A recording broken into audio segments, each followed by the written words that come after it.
Podcast Příběhy pohybu s lidmi a o lidech, kteří žijí pohybem. Vážení diváci, milí posluchači, vítám vás u dalšího dílu podcastu Příběhy pohybu. I dneska zde z multimediálního studia Fakulty tělesné výchovy a sportu a jsem moc ráda, že dneska se nebudeme až tolik bavit o pohybu, ale spíš o výživě, protože zde dneska můžu přivítat Dominika Plančára, lifestyleového kouče.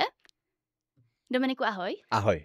Děkuji ti moc za to, že jsi přišel. Ja ďakujem za pozvanie. A lifestyleový coach, nemyslím si, že je to v dnešní době úplně až tak ještě používaný termín. Co si pod tím mají diváci a posluchači představit? Co vlastně děláš? Práve, že ja si myslím, že začína to byť čím ďalej, tým viac používaný termín, aspoň v tej mojej branži. A je to vlastne o to, že vieš, že máme tu výživárov, máme tu kondičákov, máme tu nejakých mentálnych koučov a vlastne ten lifestyleový coach alebo mentor by mal obsiahnuť väčšinu z toho. Vieš, že ja vždy hovorím, že už keď sa staráš o nejakého športovca, tak mal by si rozumieť viacerým týmto odvetviam. Samozrejme, nie na všetko môžeš byť masaker profik, že ja sa viac špecializujem na tú výživu. Ale mám nejaký presah aj do toho kondičného tréningu, čerpám tie najnovšie možné informácie a tak tiež nie som mentálny coach, ale veľakrát mentálne veci s tými športovcami, ale aj s ľuďmi z biznisu riešim. Čiže ono, vieš, potom sa dá povedať, že taký lifestyleový coach, ako máš určitý presah do všetkého. Samozrejme, niečo je tvoje akože jednotka, hej, čo si môžeš povedať, že v tom som ale treba šprtať do všetkého, pretože potom presne na teba ten športovec alebo ten človek, ktorému sa venuješ, spolieha a je dobre tam vedieť tieto informácie. A co je teda to, v čem seš nejlepší? Ja si myslím, že výživa. Jo. Športová výživa. Takže všechno v jednom, ale výživa hlavně. Takže dnešní podcast by i více věnovala té výživě, ačkoliv si myslím, že bez toho všeho ostatního to přece jenom nejde, takže zabrousíme i do ostatních oblastí.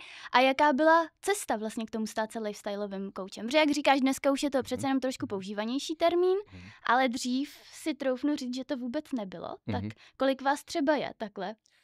CCA.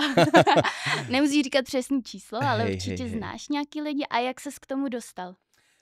Začnem od konca. Jak som sa k tomu dostal, tak ja som vlastne chodil na strednú školu futbalovú, kde sme mali dvojfázové tréningy ATG. Báme sa, že to bolo už niekoľko rokov dozadu a vtedy sa výživa príklad vôbec neriešila. Hej. No a mňa to začalo, neviem, ako prirodzene, že dobre, že však výživa je naše palivo, vieš, edukácia vtedy bola o tom nulová, preto ja som prakticky ani po strednej škole nepokračoval na fakultu športu ATG, pretože mi to prišlo také. A možno, že som sa aj mýlil, ale mal som pocit, že vtedy tých pár rokov dozadu ešte nie sú dostatočné informácie, čiže ja som išiel úplne niekam inam. No a začalo ma to zaujímať, že vlastne, keď nám tréner pred športovým zápasom alebo pred tréningom povedal, že dajte si párky, a som povedal, že prečo práve párky, vieš, že mne to začalo šrotovať, že možno, že ostatní spolužiaci si povedali, fajn, párky, tak párky, ale mne to, že párky, že aké to má odôvodnenie. A vtedy som sa začal vlastne do toho troška tak šprtať. No a ostatní, keď videli, že sa do toho šprtám, tak sa ma začali pýtať, že čo by bolo lepšie, ako, vieš, niektorému kamarátovi som povedal, hálo, nedávaj si pred futbalom vajíčka, pretože tuk môže ťa to zaťažiť, tak sa z toho smiali, hej. Ale niektorí na to dávali. No a postupne som sa vlastne vykryštalizoval do toho. No a z tej výživy som začal potom, že dobre, a máme tu ešte hlavu, že áno. Že pokiaľ nefunguje hlava, tak ako ja môžem fungovať, môžem mať dobrý tréning, môžem mať dobrú výživu, ale pokiaľ tam není tá hlava, tak je prúser, že áno. A naopak, pokiaľ mám dobrú hlavu, dá dobrú výživu, ale nefunguje mi tréning, ja som taký lajdák a neviem, čo zlepšovať, nejaké disbalancie, tak mám opäť problém. Tak vlastne tak som obsiahol všetky tie, ja hovorím, že vždy ADHD, že ja keď sa do niečoho húpnem, tak idem na 100% si potom, tak takto nejako som sa do toho dostal. Skvělý, že tohle říkáš. A co by teda takovej fotbalista, malej, měl jíst před zápasem? Čo je malý futbalista? Akože malý alebo... Řekněme třeba 10 až 12. 10 až 12. Futbalista vo veku, alebo športovec vo veku 10 až 12 rokov by pred športovým zápasom mal priorita je snídanie raňajky po slovensky, čiže čo najviac sacharidov na raňajky, alfa omega, čo najmenej vlákniny, čo najmenej tuku bielkoviny ešte na tú snídaní môžu byť akože raňajky dostačujúce v nejakom priemernom množstve, ale vyhnúť sa hlavne tuku a vláknine, pretože tým pádom budeš mať veľa krvi v trávení a málo krvi, respektíve menej krvi, ako potrebuješ vo svale a v mozgu, čo je pre teba priorita. Čiže postaviť to na sacharidovej snídani a postupne časovať tie sacharidy ďalej a ďalej. Ale taktiež veľmi je dôležité doplňovať energiu počas toho zápasu.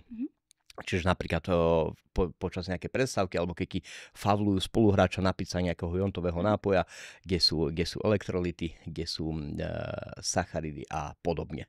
Hej, čiže ale prakticky to isté by mal jesť aj dospelák. Hej, že tam už to časovanie jedla, alebo čo pred zápasom už sa veľmi nerieši, alebo ty pred behom, tam je to také, že sú to dané veci, že čo ti urobia zle a čo ti urobia dobre. Napríklad, niekedy bolo také, že vytrvalci sa hovorili, že oni idú ketogénnu dietu. Hej?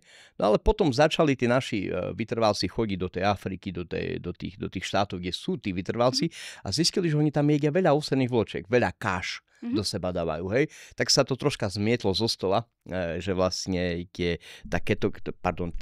tá tuková dieta je vhodná. Niekomu to sedí, ale z mojich skúseností napríklad, keď niekto bol na tukovej diete, poznáš to, že áno, keto dieta, hej.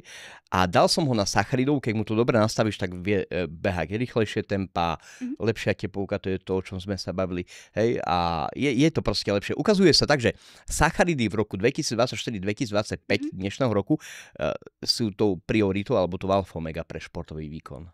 Dobře. Říkal jsi jontový nápoje pro děti, což si myslím, že je taky občas trošku kontroverzní téma. Dávat je dětem nebo ne? Případně od jakého věku? Za mňa určite. Z jediného dôvodu. Deti sa veľmi potia. Hej, čiže oni pri športovej aktivite, napríklad taký tenis, tak decko sa ti spokýže hneď. Hej, tam je vysoká intenzita, podobné futbal ako tenis. Hej.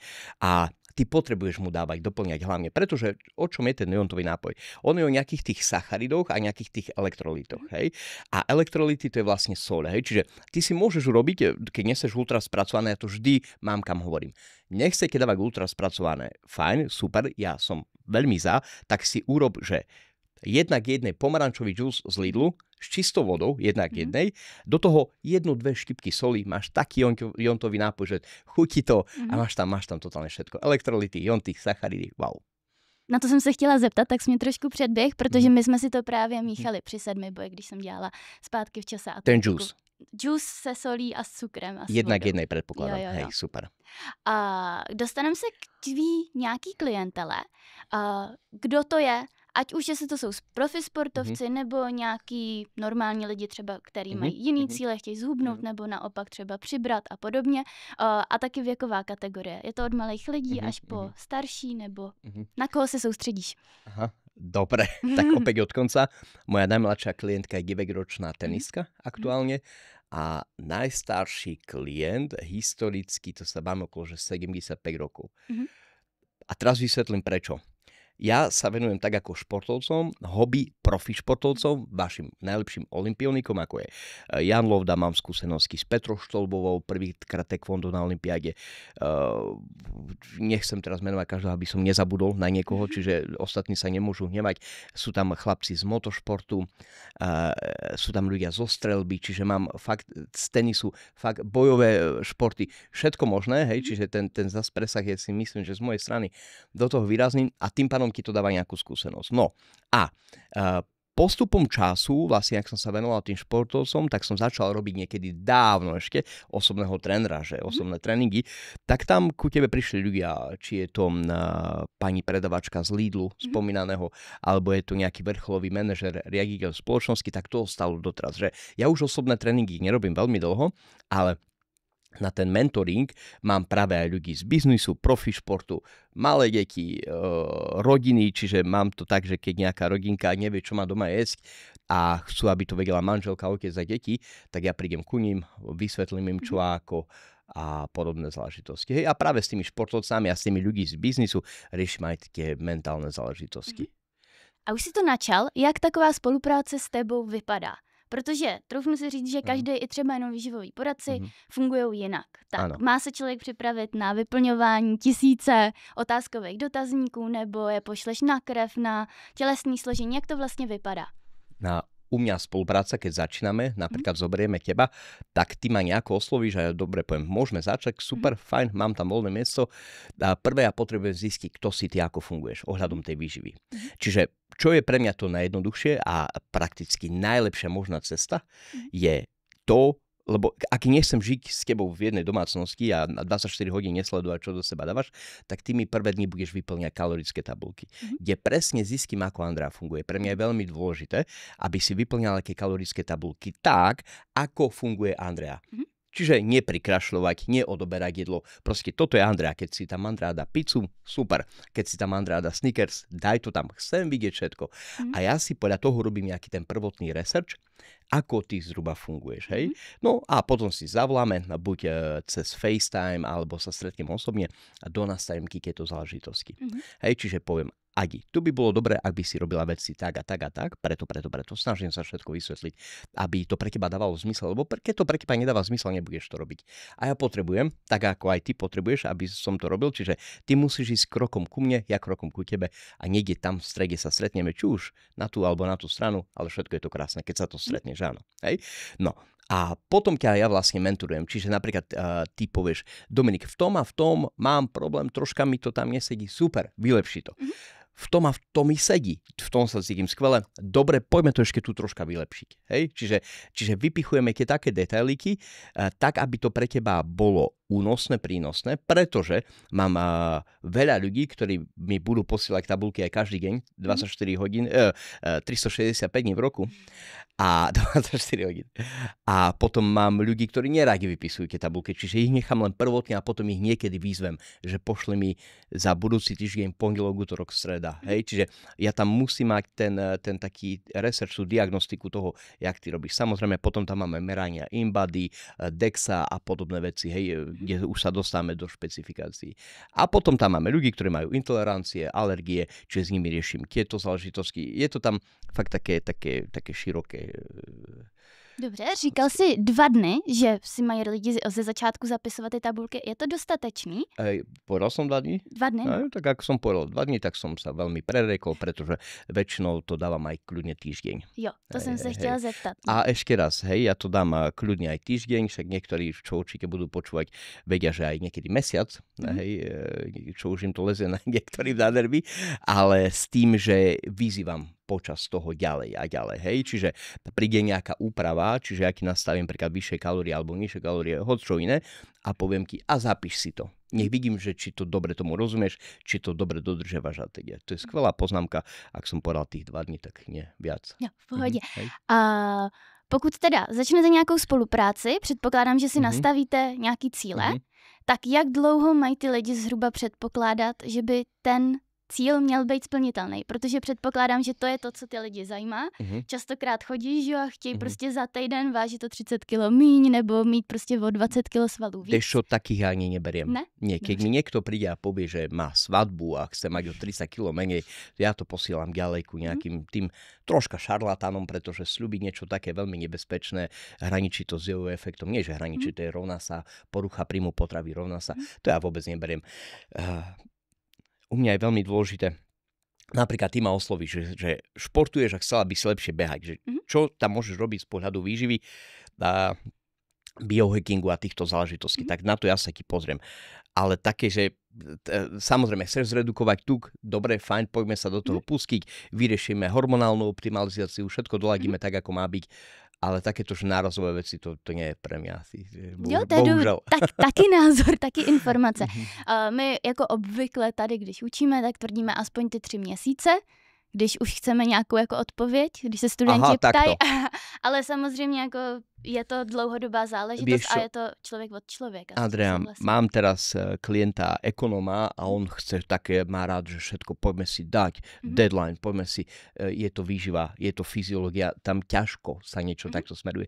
Nevieš, čo nám do toho vojde, čo nám do toho nevojde. Napríklad môj klient zistil, že mu vadí čokoládový proteín. Trvalo mu mesiac, pokiaľ si kúpil inú príchuť. Hej, lebo si vytvorila verziu na... Hej, rozumieš, a tam ti môžu vojsť také veci, ktoré ty neovplyvníš a veľa toho mentálneho. Hej, napríklad ty, keď mi povieš, že Dominik, bežím o týždeň pretek, závod a chcem sa cítiť na tom preteku lepšie, ja ti to nastavím tak, aby zaručene si sa cítila lepšie. Hej, urobím veci nie invazívne, ale donastavím ti tie veci a ty 100% sa budeš cítiť lepšie. To viem garantovať. Pokiaľ ty budeš vystresovaná, budeš mentálne zle fungovať pred tým pretekom, tak to už garantovať neviem. To už s tebou musím pracovať aj po tej mentálnej stránke. Hej, ale to sa garantovať dá. Ale keď mi povieš, že chceš 30 kg za mesiac, tak to ti garantovať akože ani nechcem, ani neviem. Hej? Jasný. Řídíš se tím, co radíš ostatním i ty sám? Snažím sa. Snažím sa a nevždy mi to ide. Pretože ja nemôžem držať. Vieš, ja už nie som profi športovec, ani nemám podobné ambície a ja nemôžem držať výživu, ktorú držia športovci. Pokiaľ sa jedná o to, čo radím manažerom, tak to sa snažím držať aj ja, pretože to sú tvoje kognitívne funkcie, rozhodovacie schopnosti, udržanie si niekedy kľudu a naopak tej aktivity spojenej, čiže ak by som si dnes dal príklad nejaké tukové jedlo, tak som tu taký, že malatný, hej, čiže snažím sa tieto veci držať, ale fakt väčšinou po tej stránke alebo po tom smerovaní tej manažerskej skupiny alebo tej pracovnej skupiny ako tej športovej. Samozrejme, bielkoviny držím vyššie, lebo cvičím. Nechcem mať veľké brucho, aj keď teraz troška tam tučiku je, čo by som nechcel, ale držím, hej, tak to áno. A športujem, akože 5-krát v týždni som niekde na tréninku, čiže to hej. Takže pohybu jako takový tvůj týden, co se týče pohybové aktivity, aspoň 5krát nějaký silový trénink, nebo tam dáváš aj futbal. Chodím si zahrať futbal, hej. Takže aerobní aktivita se to dá trošku považovat. A co se týče výživy, tak nějak třeba tvůj nejběžnější den? No, najbežnejší deň. Ráno kváskový chlieb, maslo, klasické. Chceš si svůj vlastní? Nie, ale mám rád, keď je to dobrý chlebík, hej. Niekedy kúpim božaj, ale z toho Lidlu, oni už nám budú musieť zaplatiť za reklamu, lebo už tretíkrát padlo Lidl, hej. Niekedy z Lidlu, ale proste dám si kváskový chlieb, kto to nemá rád. Šunka, syr, maslo, spojíš ku tomu nejaký čaj, máš tam bielkovinu, máš tam sacharid, máš tam probiotickú kultúru z toho chlebíka, teplý čaj na ráno, Ježišmaria, to je moje úplne najbežnejšie snídanie. Potom, keď je frajerka na mňa veľmi dobrá, tak by urobí vajíčka ráno niekedy, ale tie si sami robí, čiže tie mám vtedy, keď priateľka, že staneme spolu, máme nejakú, je to väčšinou víkend, tak ona pripraví tie raňajky, ale väčšinou si pripravím ja. A potom idem na obed, milujem čínsku kuchyňu, keď doma nie je navarené kvôli práci, tak mám rád príklad Bumbo Lambo, mám vychytanú reštauráciu, kde viem, že to nie je veľmi masné, že je to také, že čisté jedlo, pretože tam máš rýžové nudle, nejaká tá zalievka, kde je aj troška soli, to mäso veľmi, keď nie je upražené na oleji, tak je super. Medzi to si dám banán, proteín, nejaké ovocie, nejaké drink z, ako sa to povie, očkaveného ovocia, čiže smoothie, áno, smoothie, hej. To je paradoxné, že to slovo používam s klientami každý deň a teraz mi vypadne, že smoothie. No a večer tiež tam bude nejaký ten krajec chleba, nejaké to vajíčko a snažím sa mať vajíčko každý deň, pretože cholín obsahuje to vajíčko, ktoré je obsahnuté hlavne v žltku a cholín je veľmi dôležitý pre naše kognitívne funkcie, pre zdravie mozgu a tieto záležitosti. Takže jíš všeho všude 3krát denně? Viackrát. Jsem to špatně spočítala? Ja som ti povedal, že mám tam ten chlebík, mám tam to Bumbo Lambo, pomedzi si dám proteín s banánom, to je vlastne tiež jedlo, musíš to tak brať. A 4-krát je večer, ale kľudne sa stane, že napríklad keby teraz tu nemáme podcast, alebo ak ja mám dlhšie čakať, tak si dám nejaký malý snack v kantíne. A co káva? Kávu pijem, ja som kávopíc. Kolikrát denně? Vieš čo, minimálne 3-krát. Minimálne, hej. Dobře. Ty si na tom ako? Koľkokrát piješ kávu? Dvakrát. Ráno si mala? Dopoledne a potom po obědě většinou, nebo odpoledne. Jako setkala jsem se s názorem, že 3 a více šálků kávy už není úplně zdravý, prospěšný. Nie je to veľmi tak, pretože káva je plná antioxidantov, máme tam veľmi veľkú evidenciu, o čom sa bavia tieto názory, tak to je o príjme kofeínu, že veľa kofeínu môže škodiť, ale pre 90-kilového chlapa, jak som ja, je 400 mg kofeínu na deň relatívne v pohode, pokiaľ ti to nenaruší spánok, pokiaľ sa necítiš veľmi taký prestimulovaný, tak je to fajn. A naopak pre takú chudú škyhlu maličkú ženu, ako si ty, tak si myslím, že 2-3 kávy sú úplne dostačujúce. Hej. Ještě se chci dostat k tomu, že ty jsi na začátku zmínil, že jsi takový samouk. Tak kde jsi se k těm informacím dostával a jak jsi třeba vyhodnocoval, jestli jsou relevantní nebo ne? Veľmi zaujímavá otázka, pretože opäť sa báme, že ja som ročník 87 a vtedy to bolo strašne bieda. Hej, to nebolo nič. Pýtal som sa ľudí, mali sme tam jedného už teraz nebohého učiteľa športového, volal sa prezviskom Uchaľ, akože Uchaľ. On bol taký šikovný, on si na tú výživu dával pozor, tak s ním som sa radil. No a postupne tie informácie išli. Napríklad môj známy hral vo Švédsku, tuším, alebo Švajčiarsko, nespomeniem si, hádzanu. Oni tam už vtedy mali výživára, tak on mi hovoril, že čo robia a čo nerobia. Vieš, a postupne takýmto štýlom, hej, lebo hovorím, internet vtedy, akože to bol pokec. Neviem, či vy ste tu mali pokec v Čechách? Ne. Nie, je to alebo ICQ poznáš? Také ICQ, jo, ale už to bylo trošku přede mnou. No a potom vlastne, aké informácie ma najviac ovplyvnili, tak ja som potom išiel do takého, že fitness štýlu a tam sa tá výživa dosť rieši, keď chceš mať svaly a teda. Tak tam som zberal dosť informácií, no a potom Ježišmaria, potom už prišlo ohľadom kondičného tréningu knihy, periodizácia tréningu, 1, 2, 3, to boli v angličtine, potom už ďalšie publikácie, teraz už máš všetko v češtine, slovenčine, čiže bolo takto. Ja si myslím, že aj môj taký rast osobnostný aj informatívny je určite za posledné roky dosť vyhypovaný, že tie informácie sa dostávajú viac do sveta a ja mám pocit, že to, čo sa učím posledné doby, tak je za mňa oveľa instantnejšie ako niekedy, že teraz čo niečo trvá mesiac, niekedy trvalo rok, lebo neboli na to dostatočné zdroje. Hej? Čiže takto nejako. No a k tomu kritickému mysleniu, ja si osobne myslím, aj moje okolie, musím to takto za seba povedať, lebo nie sú tu, nemôžu to povedať, je to moja výhoda a ten talent, že mám to kritické myslenie, že viem dať kritiku aj sebe, nemám si, ale aj ostatným, čo je niekedy také, že dvojsečné, ale to je to, že mám asi na to nejaký talent, že medzi tými informáciami nejako plávať a nie som taký prvoplánový. Nie som veľmi založený na informácie emočný človek, že vieš, niečo mi dáva veľkú emóciu. Wow, nie, takto ja nefungujem. To som vo vzťahu, v partnerstve, v kamarátstve a tak tam emócie mám dosť vysoké, ale čo sa týka tých informácií, snažím sa čerpať a kriticky premýšľať nad každou jednou informáciou. Nehovorím, že niekedy nemusím zmeniť názor aj ja, stane sa mi to, ale veľmi rád a ľahko ho zmením, ak mi tam niečo dáva zmysel a význam. A dneska, kdybys měl říct dneska nebo v roce 2025, kam za těma informacema chodíš? Protože myslím si, že nás přece jenom poslouchá hodně studentů z Fakulty tělesné výchovy a sportu, kteří třeba se chtějí dostat k informacím i jinak než prostřednictvím toho vysokoškolského vzdělání, tak klidně můžeš i jmenovat nějaký platformy. Jsou to studie, jsou to databáze jako PubMed, nebo kam za nimi? Jasné, PubMed alebo sú perfektné teraz nástroje na vyhľadávanie štúdií pomocou umelej inteligencii, kde si zadaš, ja neviem, nitráty, počula si niekedy o tom nitráty, hej? Tak nitráty a tam ti vidí, že červená repa, extrakt červenej repy, ako funguje a teda. Čiže dnes to je veľmi jednoduché, len ty musíš mať ten nápad. Čiže ja poradím, ak nejakého študenta napadne, že chce sa v niečom zlepšiť, nech to dá do vyhľadávača a nech pátra. Hej. A prvotne je dôležité si uvedomiť, čo je klinická štúdia, prehľadová štúdia a teda metaanalýza, lebo pokiaľ tieto informácie človek nemá a nevie, čo je čomu nadradené, čo je viac relevantné, tak to je troška problém. Čiže prvé prezdielávať v tých štúdiách, že čo ktorá znamená a potom postupne. Naopak, ohľadom toho kondičného tréningu, tak skvelá kniha, ktorú som spomenul, je tá periodizácia tréningová, 1, 2, 3, 4. Tak tá určite by som odporúčil. Ohľadom tej výživy, že športová výživa, veľmi publikácií ako takých daných, že športová výživa, ktorá by za mňa dávala hlavu a petu, nie je v tejto dobe.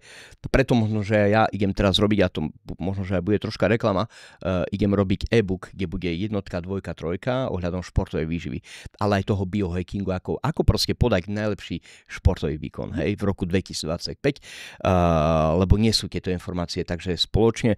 Potom sú tam nejaké zaujímavé instagramové profily šikovných mladých ľudí, ktorí podávajú relevantné informácie, ktoré by mohli vašich poslucháčov alebo tvojich poslucháčov zaujímať.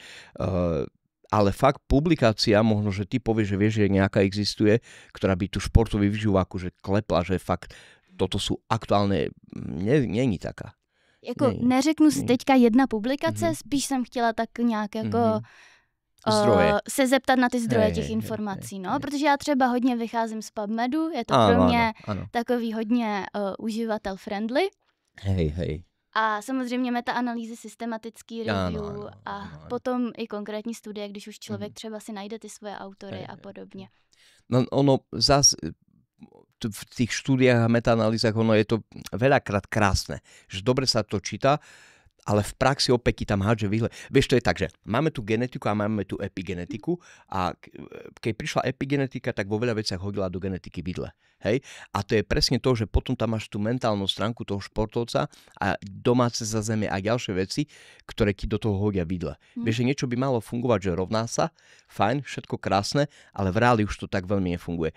A možno aj tu sa dostávame k meritku toho, že o čom je ten mentor, že dobre, zaťahnem za túto nitku, super, nejde, skúsim tu, hej, a hľadať tie cesty, pretože vieš, fakt na papieri je všetko krásne.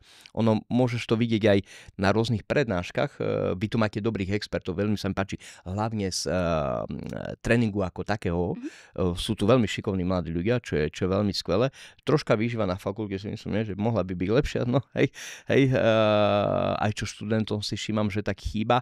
Ale hovorím, nech to vzdelávajú sa sami. Akože úprimne, ja poznám veľa ľudí, aj trénerov, príklad hokejových a teda, ktorí nemajú vyštudovaný daný odbor a rozumejú tomu. Hej, čiže dá sa to veľmi dobre nazdelávať, veľmi dobre brať inšpiráciu a hlavne sa pýtať, byť zvedavý. Čiže, neviem, mám klienta alebo môj klient pozná niekoho, nejakého športovca z NHL, prepojím sa, pýtam sa, ako tam fungujete, prečo to takto robíte. Hej?